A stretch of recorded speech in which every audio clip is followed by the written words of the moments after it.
सर्वेभ्यो नमो नमः। भवतां शमेषां सुधीजनानां पूतपूतानाम् आचार्यचराणां शिष्य परिकराणां शमेषां भवतां काव्यामृतम् इत्यस्मिन् आमुखपटले हार्दं स्वागतम् अभिनन्दनं च वर्तते। गतदिवसे अस्माभिः कालिदासस्य जीवनवृत्तविषये चर्चा परिचर्चा कृता आसीत्। अद्य वयं पुनः महाकवि भवभूति विषये किंचित ज्ञास्यामः।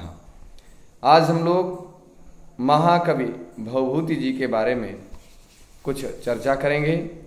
तो सर्वप्रथम भवभूति जी का जो मूल नाम था वो इनको श्रीकंठ या भट्ट श्रीकंठ इन दो नामों से जानते थे। ये एक व्यक्ति है जिसके दो नाम हैं। जैसे कि व्यक्ति विशेष की संज्ञा को उद्बोधित करने के लिए ये संज्ञाएं विभिन्न प्रकार की प्रदान की जाती हैं, तो उसी क्रम में इन्होंने भी दो संज्ञाएं प्राप्त की, एक श्रीकंठ और दूसरा भट्ट श्रीकंठ।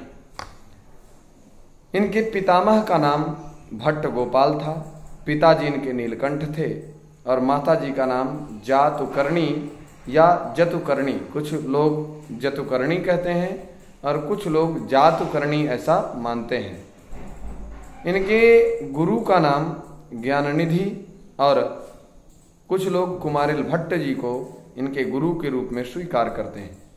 भवभूति जी का जो दार्शनिक नाम है, क्योंकि ये दर्शन के भी अद्भुत पंडित थे, इस दृष्टि से इनको उदुम्बर, उम्बिकाचार और उम्बेक इन तीन नामों से जाना जाता है। इनका जन्म स्थान दक्षिण भारत में स्थित पद्मपुर नाम का नगर है। उस नगर में महाकवि भवभूति जी का जन्म हुआ था। इनको पदवाक्य प्रमाणज्ञ ऐसी संज्ञाएं, ऐसी उपलब्धियां प्राप्त हुई। पद का मतलब होता है व्याकरण, जिसके द्वारा हम पदों का साधु असाधुत्व, साधुत्व असाधुत्व दोनों का निरूपण कर पाते हैं। ऐसे शास्त्र का नाम है व्याकरण शास्त्र। अर्थात व्याकरण में भी इनकी अच्छी गति थी और वाक्य का मतलब होता है मीमांसा और प्रमाण का मतलब हुआ न्याय। तो व्याकरण, मीमांसा, न्याय और दार्शनिक हम पूर्व में चर्चा कर चुके हैं। तो इत्यादि विविध प्रकार के ग्रंथों में, विविध प्रकार के शास्त्रों में आपकी बहुत अच्छी गति थी। इस भाव का निरूपण किया गया है। वश्यवाक एक उपलब्धि इनको और प्राप्त हुई, उपाधि जिसको हम वश्यवाक के रूप में स्वीकार करते हैं। तो वश्यवाक का मतलब होता है, वश्य माने, तो वश्य मतलब आज्ञाकारी और वाक अर्थात वाणी। तो जिनका अपनी वाणी में नियंत्रण है, ऐसे व्यक्ति विशेष को वश्यवाक कहा गया। इसलिए इनको एक उपाधि प्राप्त हुई, वश्यवाक। और परिणत प्रज्ञ, परिणत प्रज्ञ की उपाधि उत्तर रामचरितम में भवभूति जी ने जब अपना परिश्रम दिखाया तो उत्तर रामचरितम पढ़ने के बाद लोगों ने इनको परिणत प्रज्ञ की उपाधि दी। महावीर चरितम में इनको वश्यवाक की उपाधि प्राप्त हुई और शिखरणी कवि के रूप में भी इनको जाना जाता है, क्योंकि छंदों में सबसे ज्यादा सर्वाधिक प्रिय इनका छंद था शिखरणी। इसलिए इनको शिखरणी कवि के रूप में भी लोग जानते हैं। इनका वंश या गोत्र कश्यप था और जाति कृष्ण यजुर्वेद में तैत्तरीय शाखा पाठी ब्राह्मण थे। आश्रयदाता कानकुब्ज नरेश यशो वर्मा जी थे। समय की अगर हम चर्चा करें तो इनका भी समय 7वीं शताब्दी का उत्तरार्ध था। 7वीं शताब्दी का उत्तरार्ध अर्थात 650 ईस्वी से लेकर 750 ईस्वी के बीच का समय इनका माना जाता है। इनकी रचनाओं में मालती माधवम जो कि प्रकरण ग्रंथ है, महावीर चरितम जो कि नाटक है और उत्तर रामचरितम। महावीर चरितम में भगवान श्री राम जी के राज्याभिषेक, सीता जी का हरण, रावण वध इत्यादि विविध प्रकार की रामायण में जो निरूपित कथाएं हैं उन कथाओं का निरूपण इसमें किया गया है।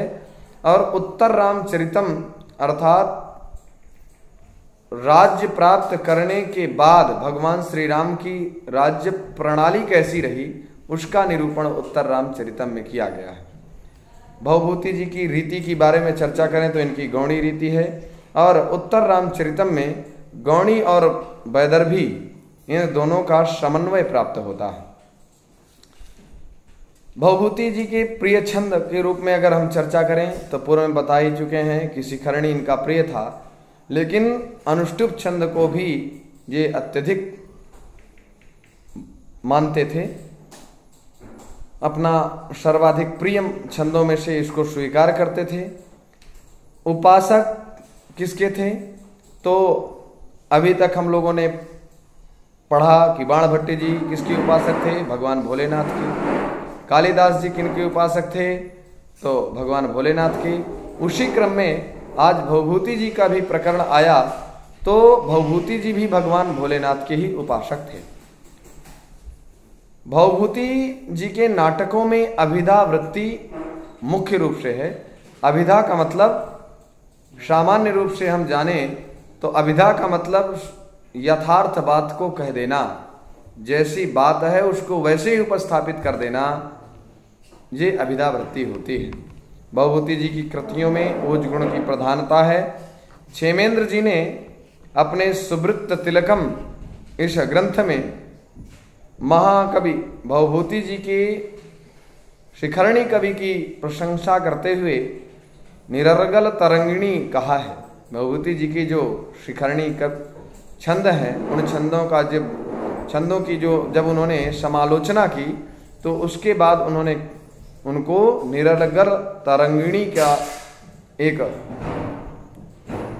नाम दिया। तो भवभूते शिखरणी निरर्गल तरंगिणी रुचिरा घन संदर्भे या मयूरीव नृत्यति। अर्थात अगर पूछा जाए कि भवभूति के शिखरणी कवि की या शिखरणी कवि के शिखरणी छंद की प्रशंसा किसने की? तो आप लोग बताइए। क्षेमेंद्र ने। क्षेमेंद्र ने कहाँ की?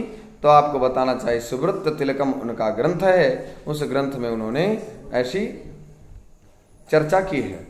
भवभूति जी के जितने भी नाटक हैं प्रायः उनमें विदूषकों का सर्वविध अभाव है और करुण रस प्रधान कवि माने जाते हैं भवभूति जी महाराज। तो आज हम लोगों ने महाकवि भवभूति जी के बारे में जाना। जहां कहीं भी संशयात्मक भ्रमात्मक स्थिति समुत्पन्न हो रही हो, आप कमेंट के माध्यम से या फिर प्रदत्त दूरभाष क्रमांक के माध्यम से चर्चा कर सकते हैं। आप लोगों का दिन शुभ हो इस कामना के साथ पुनः नमो नमः।